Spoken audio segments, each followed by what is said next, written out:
This is Henry Washington, and you're listening to the Average Joe Finances Podcast.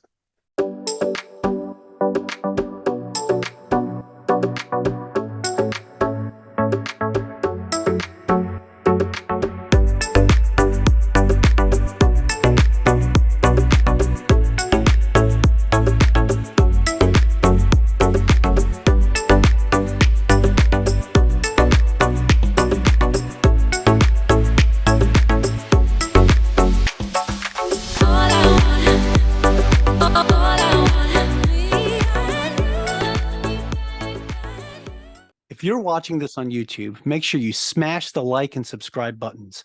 If you're listening to our podcast, go leave us a 5-star review. All of our links can be found in the video description or show notes below. Hey, welcome back to the Average Joe Finances Podcast. I'm your host, Mike Cavagioni, and today's guest is Brian Truman. So Brian, super excited to have you on the show. Welcome. Thank you. Appreciate you having me. This is a pleasure. Yeah, absolutely. Brian, I want to kick things off the same way I start every podcast episode. And me and our listeners would love to know a little bit more about you. So can you share a little bit about yourself? Tell us your story. Who is Brian Truman? All right. A lot of people are probably asking that question, even ones I see every day. I'm originally grew up not too far outside of Las Vegas and spent the first probably 3 years of my life as a sports broadcaster. Believe it or not. I worked for the NBC network and then actually left out of there and went into government contracting and did that for 22 years and traveled every state numerous times, probably traveled 2.5, 3 weeks out of every month for 22 years, a lot of years. And then I left that after 22 years, left that in 2011, started a business brokerage company here in Nashville from scratch. And by 2016, I'd built it to be the largest one in Nashville. Any given month, we had 140 business listings. In 2016, somebody approached me and said, "Hey, we'd like to buy your book of business." And I said to them, like I always told a lot of my sellers, my business is always for sale for the right price. Right? We got to the right price, signed ownership of that over, signed a non-compete, and then was trying to figure out what's next for me. And my wife happened to be a commercial real estate broker. And so she talked me into getting my license and coming to work with her. And so I've been doing that for basically the last 9 years now. But I live in Tennessee. We moved here in 2006 with employment brought me here. And then once I left out of corporate America, we could have went anywhere after that, but we love Nashville and Tennessee and this area, so we stayed. All right, awesome. What a background, Brian. So from sports broadcaster to government contractor for 22 years to owning your own business brokerage, right? And that business was selling businesses, right? That was buying and selling businesses? Yep. Buy and sell businesses. Yeah. And started that. Once I sold it, then I signed a 3-year non-compete. And then when that 3 years was up, I started it back up again right now. So I own commercial real estate company, a commercial property management company, and then own this business brokerage company as well. So. Yeah, that's awesome. And then from there, now getting into the commercial real estate with your wife. In doing so, like obviously you said that you would sell your business for the right price, and it looks like you got there. Because I do know several business owners that are in very similar situations that they said, if I get the right price, I'll sell. And then what happens after that? Brian, for you, you got into commercial real estate, but what happened after you sold your business? Did you invest that money? What did you do when you sold your business? Yeah, there was opportunities to certainly invest that into which really was into real estate. So that kind of obviously got me into that. And today we use that exactly in the business brokerage now is because of the silver tsunami and a lot of mom and dads selling their business and they started it thinking their kids were going to buy it and take it over. Well, when I'd started in 2011, There you had a lot more of the family members that maybe want to take it over. Now, not so much. And so Right. a lot of these mom and pops now say, okay, if I sell my business, what am I going to do with this? And so we just say, hey, here's a great option. We can help you buy some real estate because I guarantee your kids will want your real estate because they don't have to work at it like they would the business. So we just help them transition that money into real estate, which is kind of what I did. Yeah, that's awesome. So you've got that personal experience from doing that yourself, selling a successful business and then turning that money around and putting it into real estate, the best investment vehicle there is out there. And now Yep. you have a business helping other people do that. So that's pretty awesome. Yeah. So with that said, like what are some pieces of real estate that you actually look at with your clients? Are you looking at helping them buy full portfolios? Are you doing like multifamily? What is it that you talk about with them? Okay. Great question. So the business brokerage or the commercial real estate company, sorry, that we own we're full service commercial. So we work in every segment. We have a team of 14, 15 agents. And the way we have it set up, Mike, is each one of our agents have a primary and a secondary segment that they concentrate in. So we have people that are specialists in hospitality, or we have people that are specialists in retail, office, land, multifamily. We have a couple of two or three people that do tenant and landlord rep, and that type of deal. So an example would be for me, I spend probably 95% of my time helping people buy and sell multifamily, so apartment buildings. The other 5-10% is helping those multifamily developers find the land to build and develop it here in Okay. Nashville. And so that's the way we structure our team. That has seemed to work well. While Nashville is a bigger city, it's not necessarily one where you can specialize in any one given. So it's always nice to have kind of that secondary. So if one segment slows down a little bit, you have a second segment that you can really lean into as well. Yeah, absolutely. And by doing it the way that you do it, you're really setting yourself up in a good spot because taking that 5 to 10% of your time and putting it towards finding the land to develop new multifamily real estate is you're creating an endless opportunity for your business and for potential investors in the future because you don't have to worry about just what's on the market. You can also offer new development opportunities to your clients that are selling the business. And like, I'm not sure I want to invest in a multifamily that is something I'm going to have to go in and do all these renovations and fix it up. Oh, you've got something brand new that's being developed right now. I'm interested in that. So you do Yeah. have people that have particular tastes. And so that's pretty good that you have that variety that you can offer.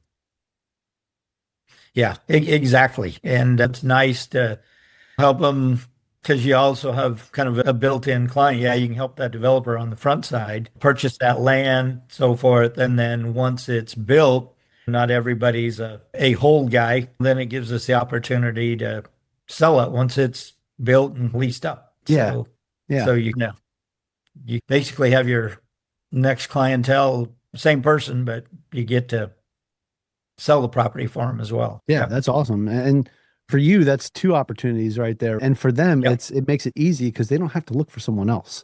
Exactly. It's all a one-stop shop with you guys. So that's great. Another question for you, and that is, how did you actually get into multifamily real estate investing? All right. Well, that's a great question. And a lot of people will ask me, how did you choose to just do multifamily when you became a agent and got into the brokerage? And it's an interesting story, kind of fascinating. I got my license in November of 2016.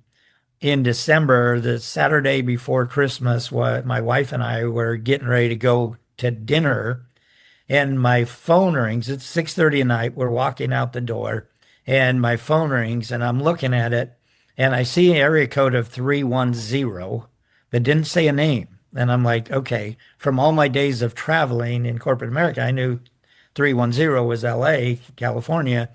And I thought, oh, what the heck? I'll answer it. Well, this guy comes on. He said, hey, Brian, you don't know me. I got your name from a residential realtor, but I really need your help because I am really in a bind. And I'm like, okay, what is the bind? He said, I have until midnight tonight to identify my three properties for my 1031 exchange. And I'm like, oh, okay, you are in a bind. And again, remember, this is 6:30 at night. I had just barely, I've had my license like a whole month. And I said, you know what? I said, give me 30 minutes. I'll call you back. So I immediately made a call to a gentleman that I went through real estate school with because I remember telling him that I was going to be doing commercial. And he was telling me that his stepfather had five multifamily properties. And so I called him and said, hey, I know your stepfather has five. Would he be willing to look at selling any of them? One, any, two, three, any of them? He said, well, give me 15 minutes. I'll call you back. So he calls me back in like 10 minutes and he says, yeah, he's got three of them. So I called this gentleman back and I said, I am going to text you the addresses of these three properties. You can call them, give them to your 1031 intermediary so you can meet your midnight deadline, right? And so that happened. But the crazy thing was from there is we put offers in on those. And he came out, this gentleman flew out right after Christmas and right after New Year's to come and do his inspections. And I was like, hey, I'll pick you up at the airport. And he said, well, you have to come to the private airport because we don't fly commercial. We fly private. I'm like, okay. So I go pick him up at the airport. He comes off. It's him, his wife, his kids, the nanny, a couple of video photographers. And I was like, who in the world is this? Right? Well, at that time, he was one of Grant Cardone's best friends. And so I was like, okay. And so I'll make the story a little quicker. So then we go through, we make the offer, he gets these properties, and then I come to find out he puts on a big event in California every year. So he invited us out in a few months. We go out there. He's telling his rags to riches story of how he lost everything and started back again and started buying some properties. And then he sold property there in California. And on Grant's recommendation, he bought some stuff in Tennessee. And he's like, oh, by the way, my Tennessee realtor is here. And he's like, hey, Brian, can you stand up? So he had me stand up in front of 1,500 people and said, if you want to buy real estate in Tennessee, this is your guy, right? Well, we broke for lunch then. We were supposed to have lunch with Grant and Elena and our client and his wife, kind of a private lunch with them. Well, I got swamped by people coming at me from all directions saying, hey, we want to, if he's investing in Tennessee, we want to invest in Tennessee. I told my wife, you go have lunch. I'll get there as soon as I can. Well, I stood there for an hour and a half, answered questions. So the story is I came back to Nashville with probably over 100 names of people who wanted multifamily. Wow. So that's how I got into doing multifamily. And that's why I've done it for 9 years. So it wasn't like I had to go out and find a bunch of buyers. This experience, I had all the buyers you could come up with. So yeah, Brian, that's amazing. That's something that's going to make it stick, right? yeah. So yeah, that's pretty awesome. Brian, I want to ask you, so you started off, you said right outside of Las Vegas, you traveled all over the country in your government contracting job and all of that. How did you wind up settling down to Nashville, Tennessee from being all the way over there in Nevada, right? On the close to the West Coast there to being over here on the East Coast in Tennessee? Like, how did that work out?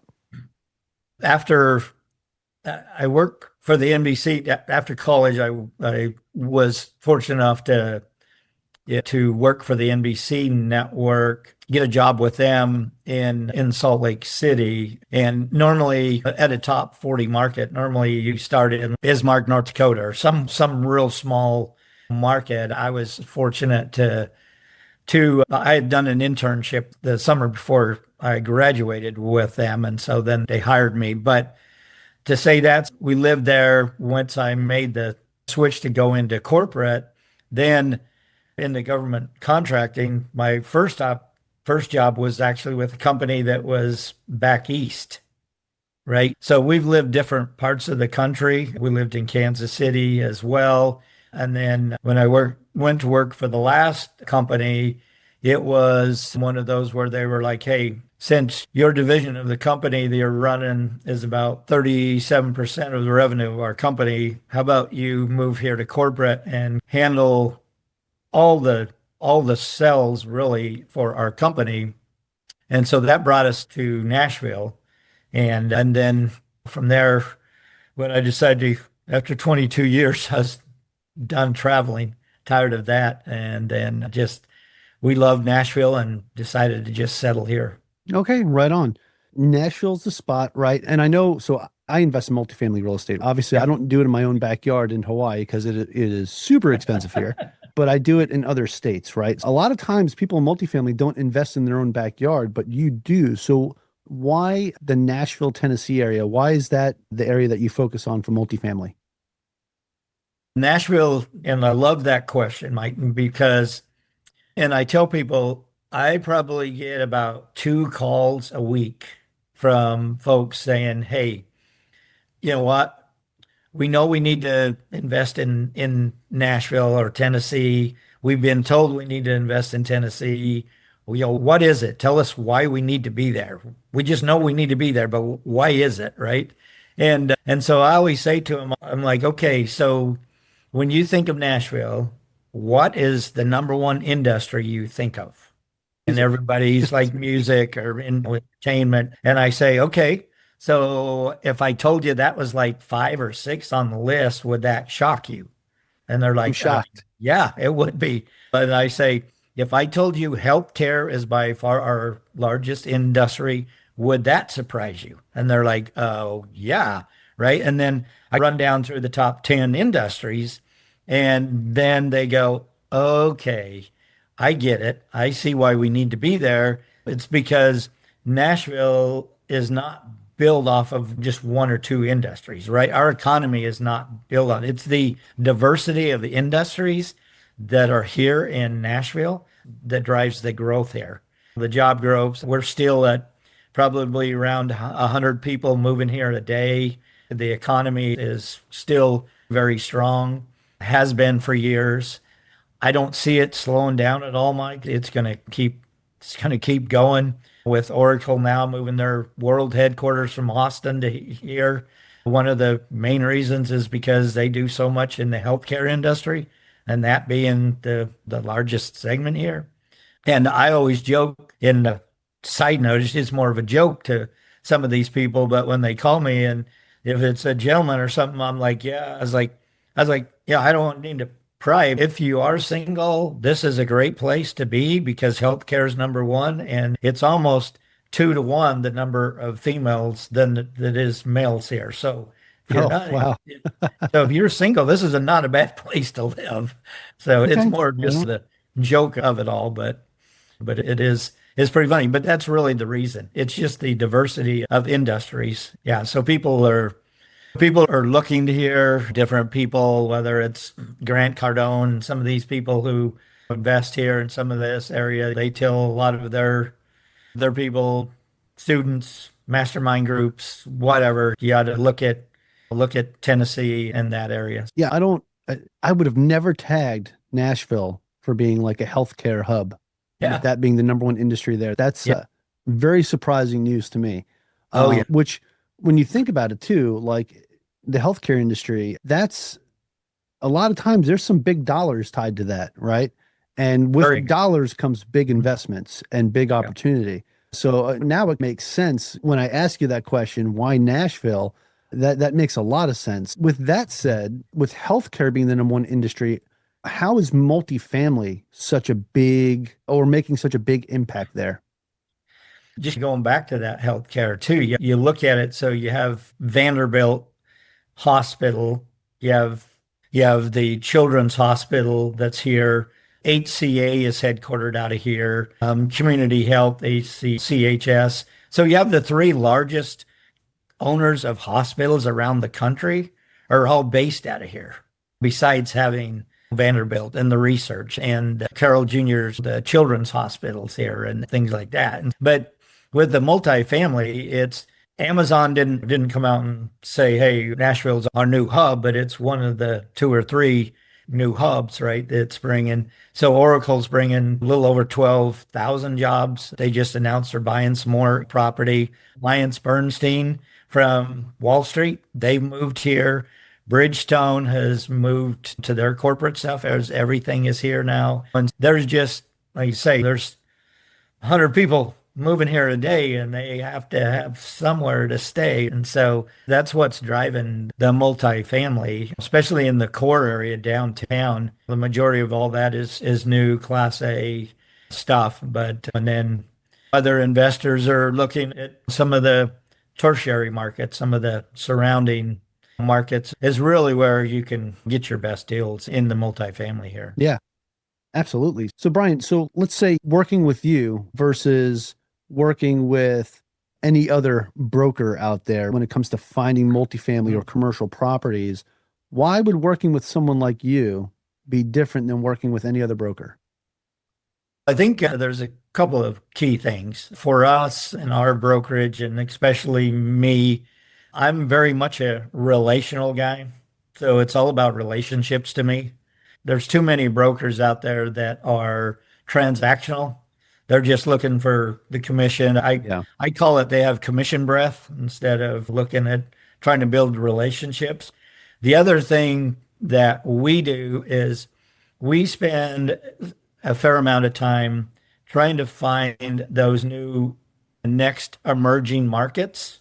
Mm-hmm. And so I'll go and sit with the economic development director in some of these cities and these counties and say, "Hey, what are you guys doing? What's coming? What's next?" I look at this example I would use is 5 years ago, I tried to get people to buy into Chattanooga here in Tennessee back when you could buy stuff at 45 a door.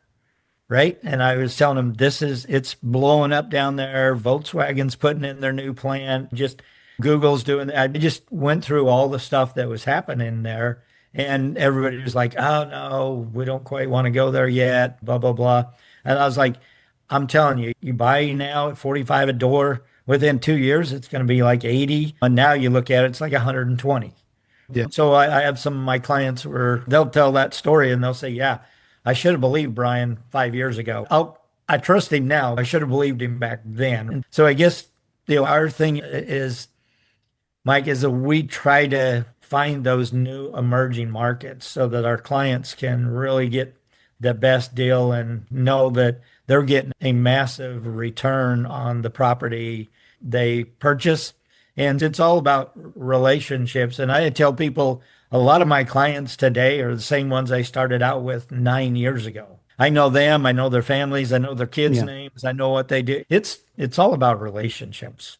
Brian, I'll also say not only about relationships. One of the things I'm noticing too, just in this conversation, is you started off this whole thing by selling your business and investing into real estate, right? So you're also an investor.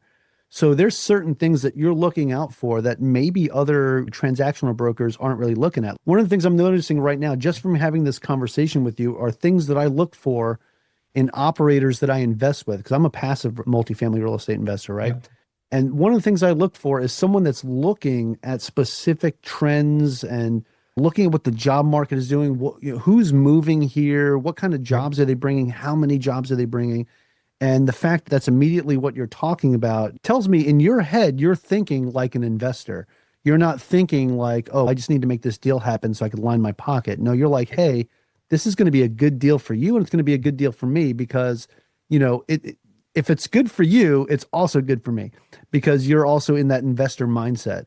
And I feel like it's probably a safer bet because you take risk, right? No matter what you do, no matter what you invest in, you're taking risk. But if you're investing with somebody who's also an investor that understands those risks, that's taking all of that stuff into account to be a better fiduciary of your dollars, I think that's super important. And it legitimizes what you're doing, Brian. So I really appreciate that. And I just wanted to point that out for my listeners here, that those are the kind of things that you want to look for when you're working with somebody that these are the things that they're paying attention to. They're thinking like you. They're thinking like an investor. And I think that's very important. So I want to say thank you for that, Brian. And I'm sure you have plenty of clients that say thank you all the time for the deals that you brought them, and just how you described what you were looking for in Chattanooga makes perfect sense, right? And you were able to see the writing on the wall. So and that's important.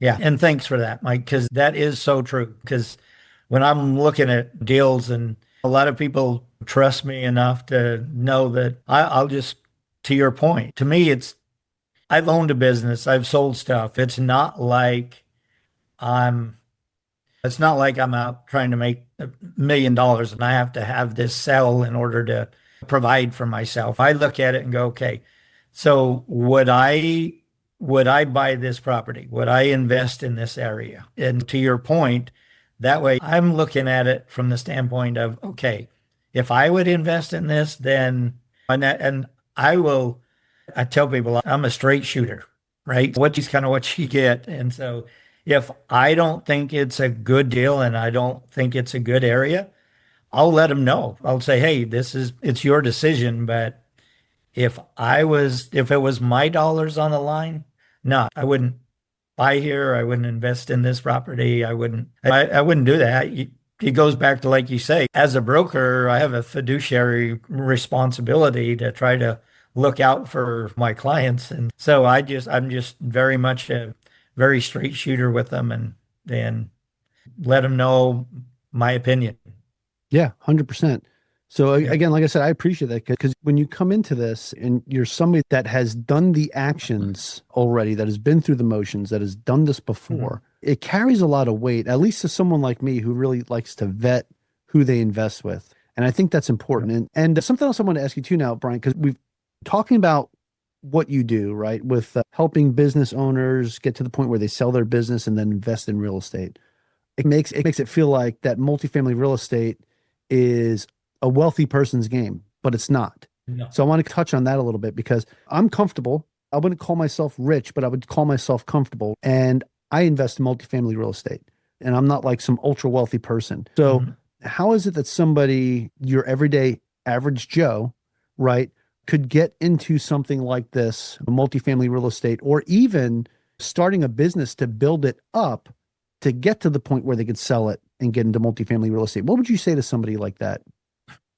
Yeah, I have people that come to me all the time and say, hey, I have $100,000 or $150,000, and I'd like to invest it in real estate in some form or fashion. And I hear multifamily is a good space, but obviously I don't have the experience or maybe the net worth right now to take that down. And so I have 5 or 6 guys and syndicators that I would say, here's somebody I would trust. And going back to what you said, this is where I'd trust my money to get started. And like I say, I think it's a great place for them to get started. Meaning, if you go in as an LP on a deal, you get to see how that property is run. You get to see the pros and cons and all of that stuff. You get that experience to then maybe eventually become a GP on a smaller deal. The other aspect I would say is I have people come in and say, okay, hey, I have a couple of single family rentals. I want to get into multifamily. I'm nervous, so maybe I'll just want to do a duplex or a quad or something like that. And then they'll say, how many units should I buy? And I say, you need to buy as many as you can afford, right? Don't be scared to just buy 2 or buy 4, right? You need to buy as many as you can afford at the time. If you can buy a 10 unit, 20 unit, go for it. From that standpoint, you need to look, you need to dive in, and then I'm here as a broker. I'm here to help as an advisor. I will help you build the team that is going to make you successful. I have good attorneys. I've got good property managers. I've got everybody that you need to be successful that can help you along the way. If they're just wanting to invest as an LP, I have a lot of them. There's 5 or 6 that I would say, here you go. Any of these guys Yeah. are going to be great. Talk to them, interview them, ask them their philosophies, and then decide which one you want to go with. But you're not going to go wrong with any of them, right? Because they buy stuff, they run it, they will go full cycle with stuff. They're very experienced. And so that's what I really tell people that want to get started.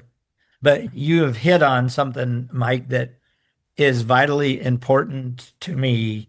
And that is, so I had one of my top clients. He and I were in Chattanooga looking at a property, and we were having lunch.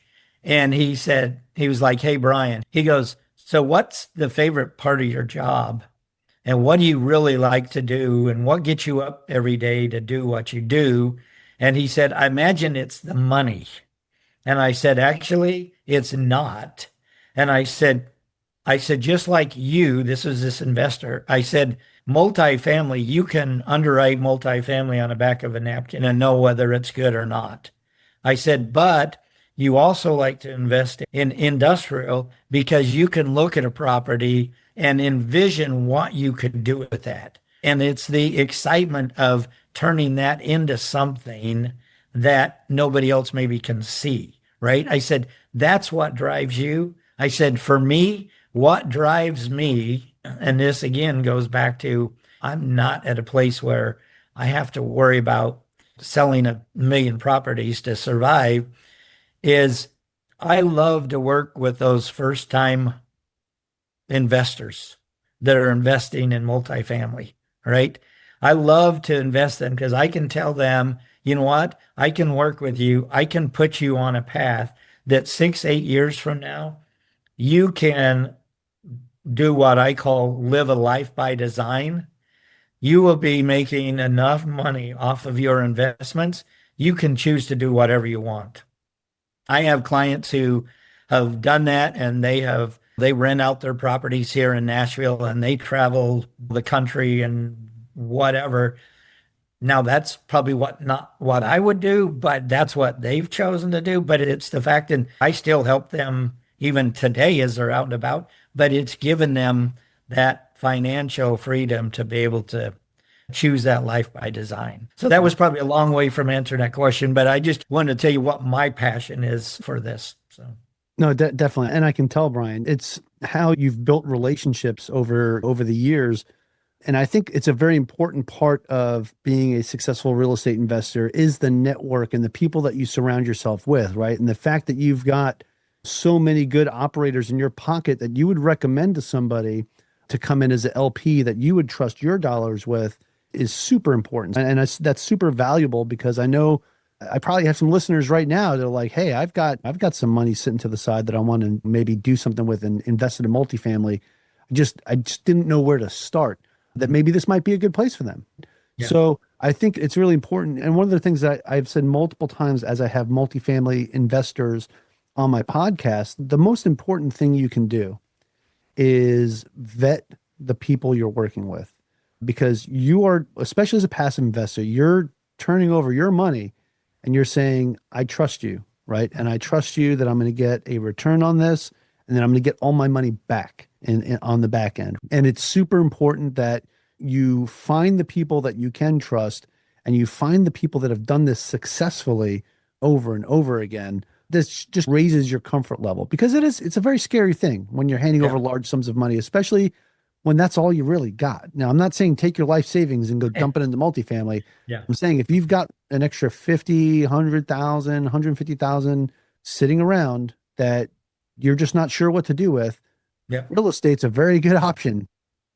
Yeah. And you made a good point, because when people do come to me and say, hey, I've got 100,000, my first question is, this isn't your last 100,000. To your point, is if it is, no, then we're not gonna have a discussion. It's not, I'm gonna take my last 50 and do this. No, this is, to your point. That's then we don't have a discussion if that's the case. Yeah, 100%. It's a risk, right?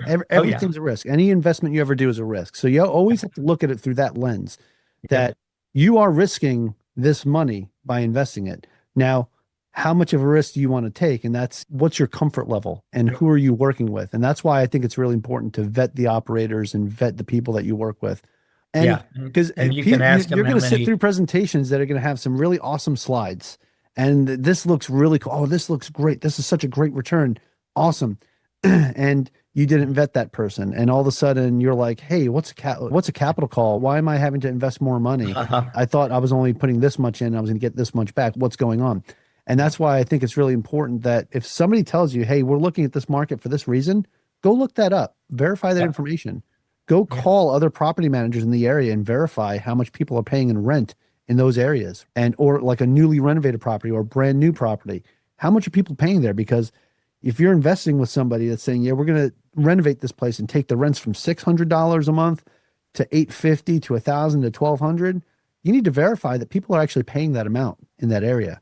Otherwise, you're going to be in for a rude awakening, and so will that operator, because due diligence wasn't done. And that's why due diligence is so important.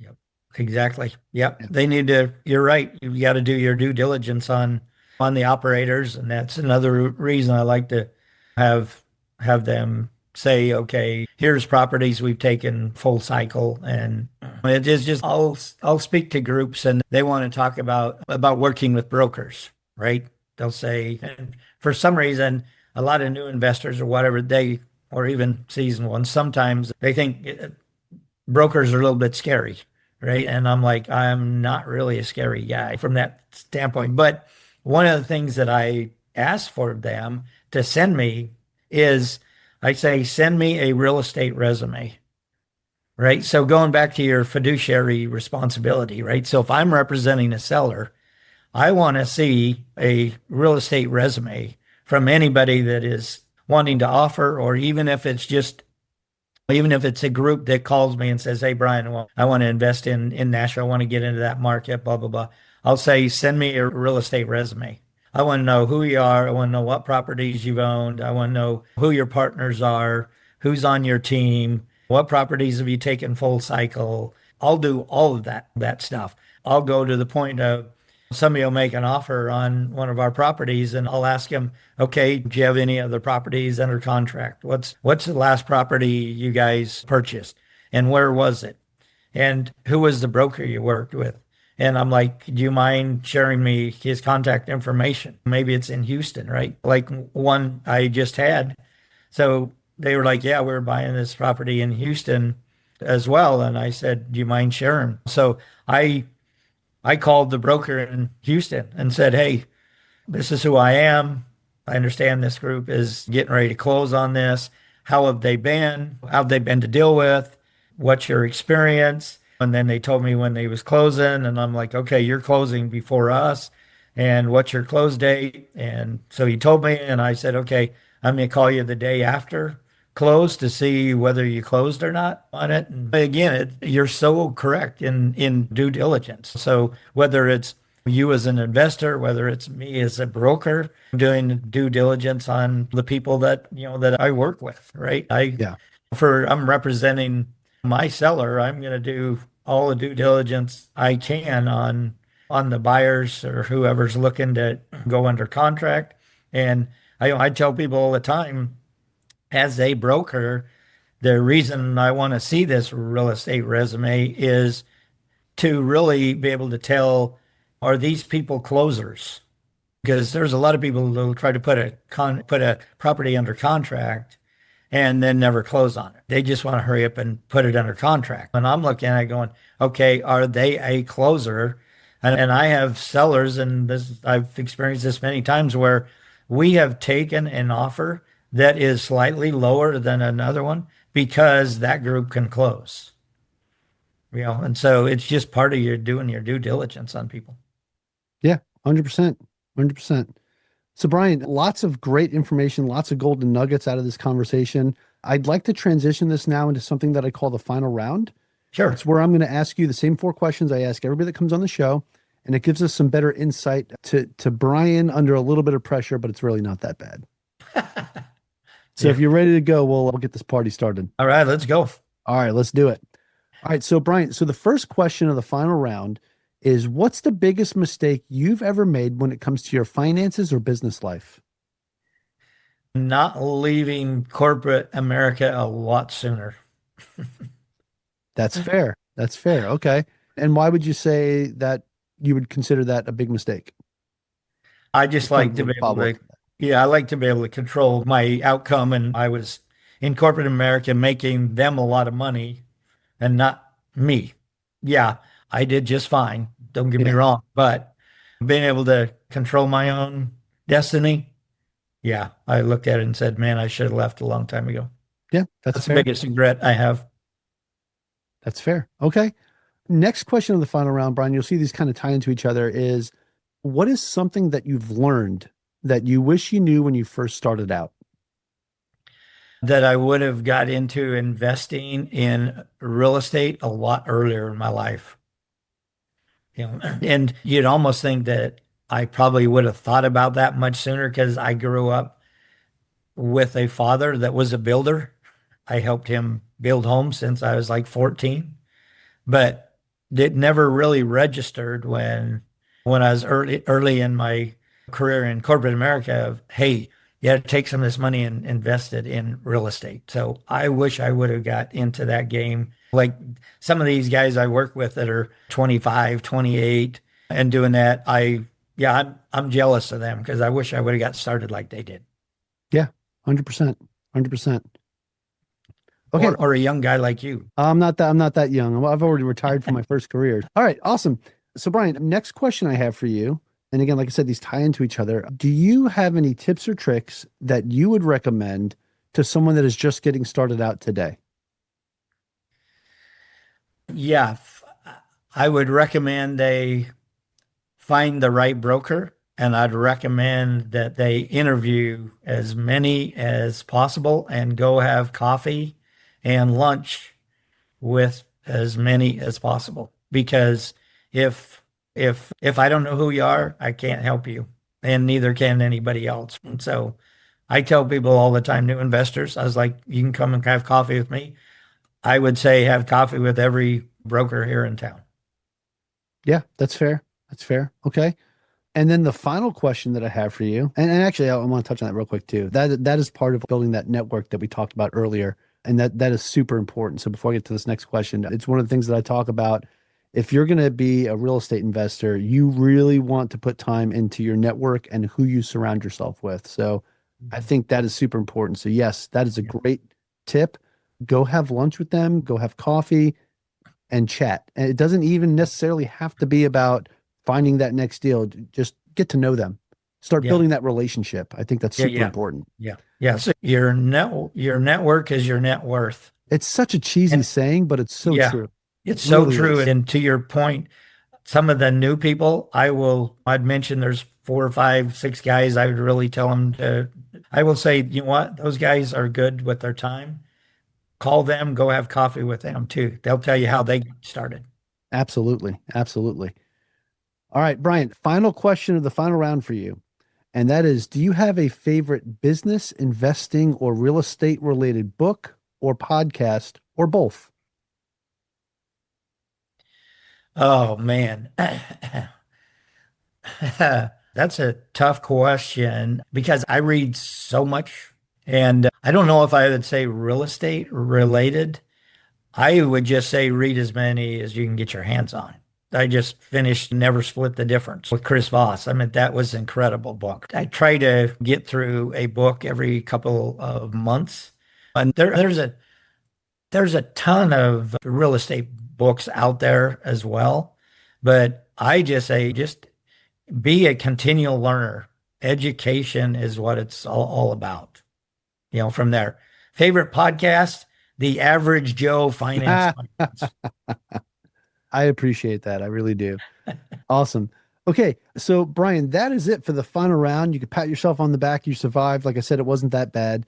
But I do have another question I want to ask you. And this is the most important question of the entire podcast, right? Okay. Because, like I said, you've shared a lot of really valuable information, golden nuggets that I think my listeners can take away today and really do something with. So, with that said, where can people find more information about you? Do you have a website you could share with us? Any social media profiles that they can follow or connect with you? Yeah, they can. So I'll give my number out. It's area code 615 in Nashville, 615-260-2121. And people will be shocked. I have the reputation as being somebody who always answers their phone. You are So a brave man. it doesn't matter what time of day, night, weekends, anything, I answer my phone. And then, yeah, my email address is Brian, Brian Truman, Truman at svn.com. And then I am on Facebook. I'm on Instagram. You just look up Brian Truman. You'll find me on there. I'm on LinkedIn, any of those platforms. I'm not on Twitter. Never have got into that one.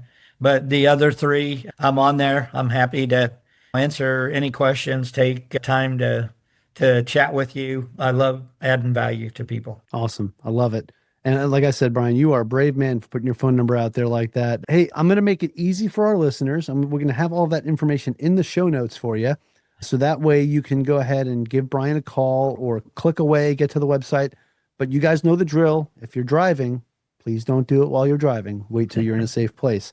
But Brian, this has been fantastic. I really want to say thank you so much. And to close things out, do you have any final thoughts for our listeners today? I would just say real estate is the best vehicle to build wealth. And I would say invest early, invest often, and build that generational wealth so that you can pass it down to your kids and your kids' kids or to your charity or whatever. But that is my advice. I love it. Do what I didn't do and invest early. I love it. Yes. So Brian, again, thank you so much for taking the time out of your day today to join me and our guests on the podcast. It was definitely great having you on. Like I said, lots of great information, actionable information that our listeners can take and go do something with. And that's why I always say too, when we talk about important things that you need, education network, coaching and mentoring, and then the last thing is taking action. And that is the most important step. For my listeners today, thank you so much for joining me and our special guest, Brian Truman, on the Average Joe Finances podcast. Go leave us a 5-star review and tell us what you liked about today's specific episode with Brian, and go take some action. Aloha from Hawaii, and have a great rest of your day. Thank you, Mike. Appreciate it. Thank you for making it to the end of this episode. Greatly appreciate you being here with me today on the Average Joe Finances podcast. If you haven't done so yet, make this the episode that you go leave us a 5-star rating or subscribe to our YouTube channel. The Average Joe Finances podcast is for informational and entertainment purposes only. Have an outstanding day.